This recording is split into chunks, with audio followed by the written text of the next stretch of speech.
Hello, good morning, good afternoon, good evening, wherever you're watching this video from. It's your boy J Vibration, and today we're going to be discussing about a visit of Antony Blinken, the Secretary of State to the United States of America. Man was in Nigeria a few days ago to discuss some diplomatic ties America's got with Nigeria. We all know that. It's quite alarming how they've not been seeing a lot of things going on in Nigeria. And among the things that were discussed that they were tackling of insecurity, tackling of corruption, making Nigeria an enabling environment for investors to come in, to invest, unifying our currency, and to promote democracy, they call it. I believe most of you will be like, what democracy are they talking about? What insecurity are they talking about? Or what security guarantees are they trying to bring in? We know a lot of double standard that most of these guys come in with, or in the name of diplomatic ties, like they don't know what's going on. Don't they know what's going on? They do here. Well,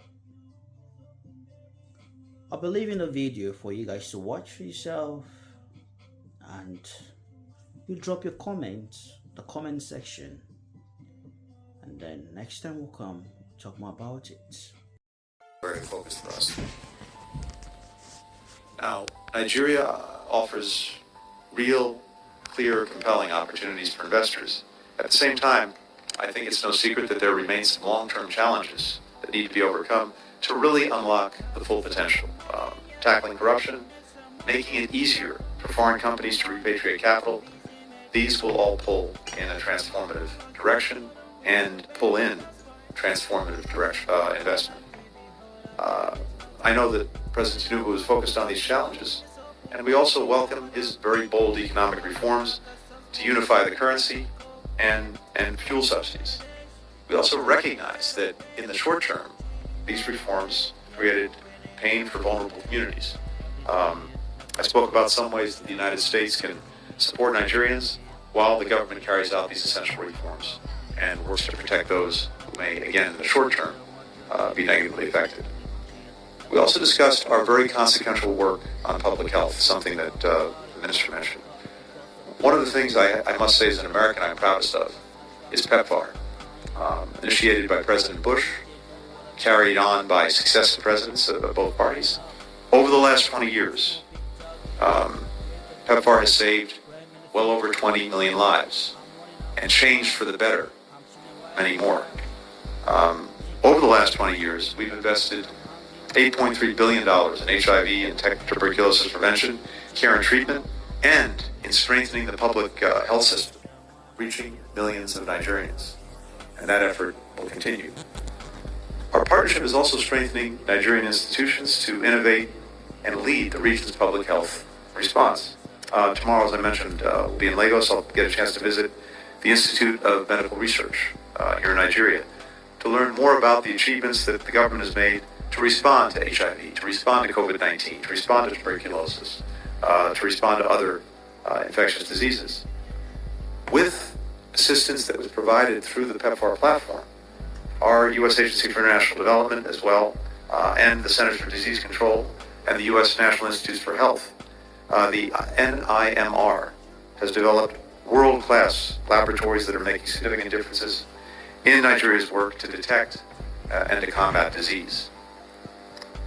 On security, which we also discussed at some length, the United States is determined to be and remain a strong security partner for Nigeria. I want to extend the condolences of the American people to all Nigerians who were affected by the horrific attacks over the Christmas weekend.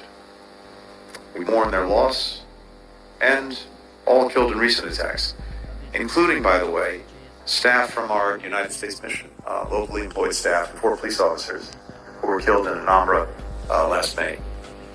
As I told the President and the Foreign Minister, the United States will support Nigeria as it works to bring about a more secure, a more peaceful, and a more prosperous future for its people.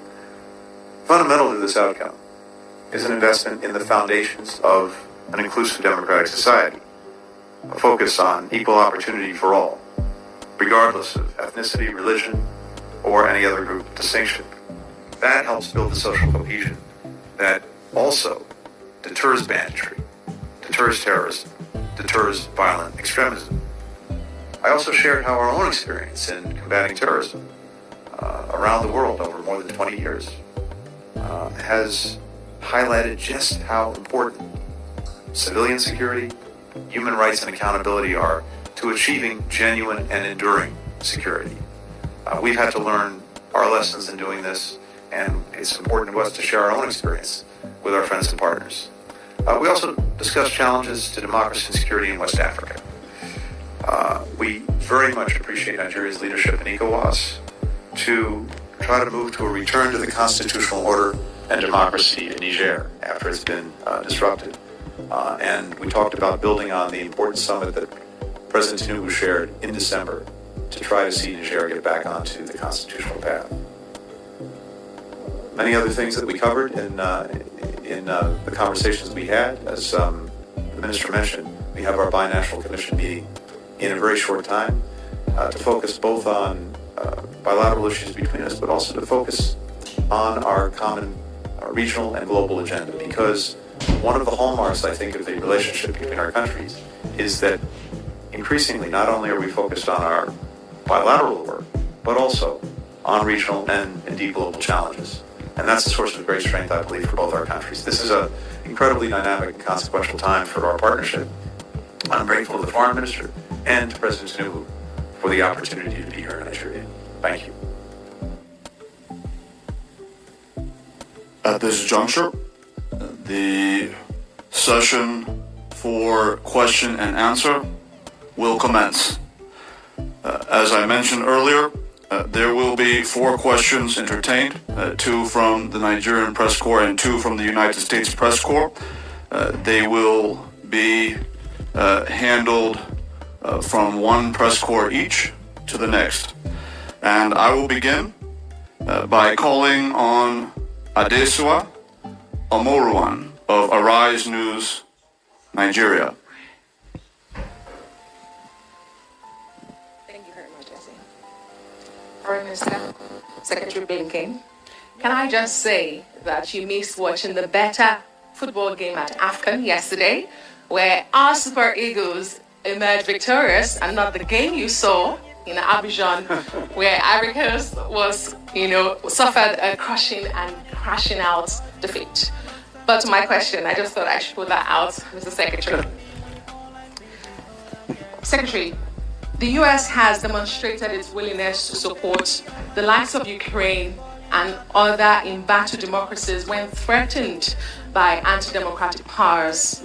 In line with this, Nigerians have asked the question why similar levels of support in terms of hard equipment, financing, and intelligence are not provided at a similar scale with a similar level of urgency, given the fact that there is a clear attempt by some powers to create a belt of dictatorships at the expense of democracy in the Sahel. And permit me, Mr. Secretary, why is the U.S. and its allies not showing the same level of concern, considering the level of insecurity and infrastructural devastation present in some regions in Nigeria?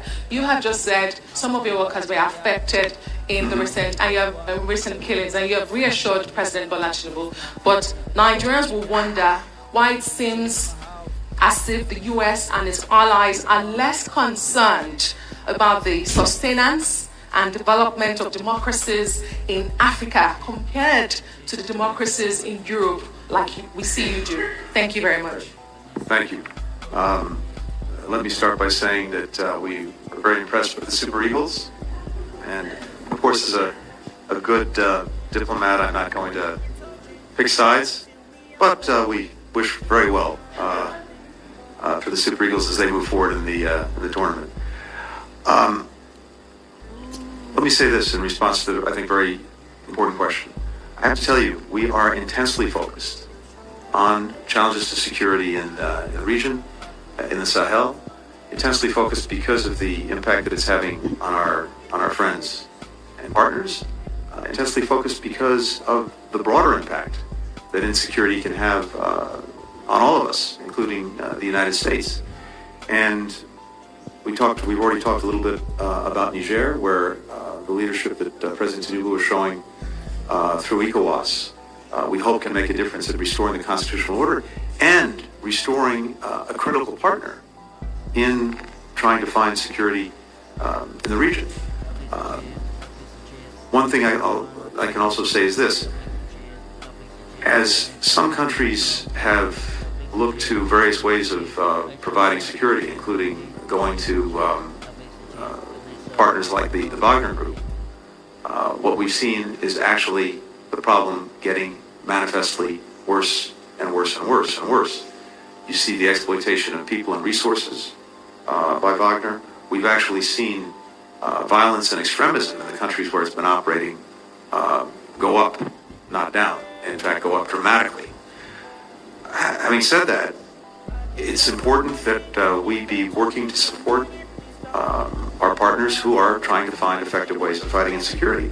And we are working to support Nigeria. We're working to support our Lake Chad region partners to strengthen the capacity of their security forces in a whole variety of ways to deal with insecurity. And yes, that does go to equipment, to technology, to weapons, and we're working on that. But it also goes to many other things, including information sharing, intelligence, technical support, advice, and it goes to having a comprehensive approach that genuinely focuses on citizen security, working with local communities in partnership, demonstrating that security forces are there first and foremost to protect them and to support their needs. By the way, that was an approach that was delivering results in Niger when President Bazoum was in office before he was deposed in a coup. And in every place where there's been an unconstitutional change in leadership, as I said, things have only gotten worse.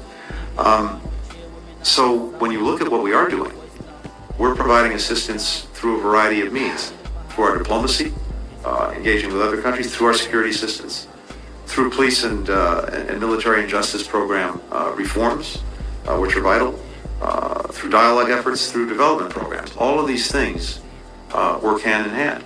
Now, it's also vitally important from our perspective and the perspective of our Congress that there be a focus on making sure that civilians are protected, that humanitarian considerations be taken into consideration and into concern as all of these efforts are underway. And that's part of our dialogue and conversation, too, with our partners in Nigeria and elsewhere in the region.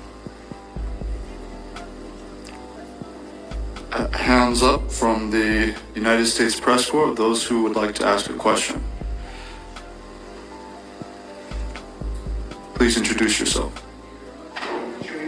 From Philippe in the Africa Report. I have a follow-up question to my Nigerian colleague's question. You're meeting today as the Sahel is increasingly fragmented, as you know. I was wondering if you think West African leaders and their Western allies should engage with coup leaders. Presidents Biden and President Tinubu are both reluctant to accept the coup in Niger, understandably. But does that risk, pushing the junta into the hands of the Russians, just like Mali and Burkina Faso? Thank you. Look, I don't think these two things are inconsistent. We, of course, don't recognize what happened in Niger or in other countries where a coup has taken place. And in fact, we clearly declared the fact that there had been a coup. The question is, what is the most effective way to get back on democratic track? In the case of Niger, to return to the constitutional order. And that also involves some engagement with those who perpetrated the coup, which is exactly what ECOWAS has done, what President Tinubu has done, what we've done in engaging with the CNSP and setting out what is necessary if Niger is to once again enjoy the relationships that it had with all of us, including assistance, including cooperation on counterterrorism, including other forms of support.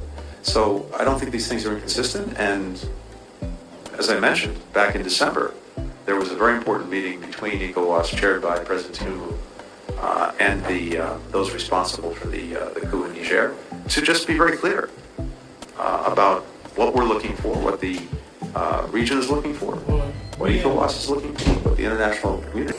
In the 3 years, as President Biden set out, that's just one, albeit an important manifestation, not only of our commitment to generating more private sector investment, but actually to doing it. And as President Tinubu and I had a chance to discuss this, I think there are responsibilities on all sides. One, as I mentioned, are the things that can be done here in Nigeria to create the best possible climate for investment. But two, on our end, is to use all of the tools of government that we can to support that. Because for the United States, as much as we are doing with assistance programs of one kind or another, as much as we are doing as being the leading contributor by far to virtually every United Nations program that helps other countries, and that may not be so known to people because it may have a United Nations label on it as opposed to a USA label on it, there is more that we can and President Biden is doing to help us generate private sector investment, which is really the comparative advantage that we bring. And that includes using some of the tools in our government that have not been used as effectively before to support the private sector in terms of risk investment, in terms of supporting in one way or another the investments with insurance, with participation. We have tools like the Development Finance Corporation, like the Export-Import Bank and others that are now working together in ways that they haven't before and firing on all cylinders. It's a whole of government approach to trying to generate and target private sector investment. One last thing. I'm convinced more than ever before that in Africa in general, in Nigeria in particular, because of its extraordinary strengths, so much more can and should be made in Africa for Africans, but also for the entire world. I think there are tremendous opportunities here, for example, in the pharmaceutical sector to make things here in Nigeria.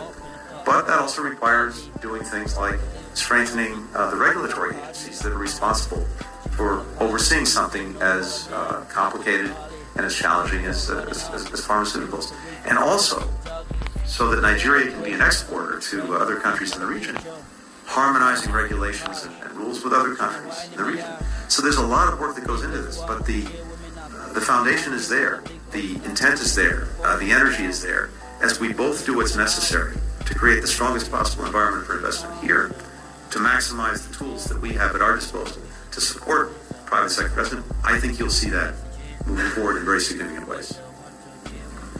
Permit me, Your Excellencies, to remind the participants present here that following the next question and answer, this session will come to a close. And the reason why I mention this now is because it is important that everyone remain seated while the United States Secretary of State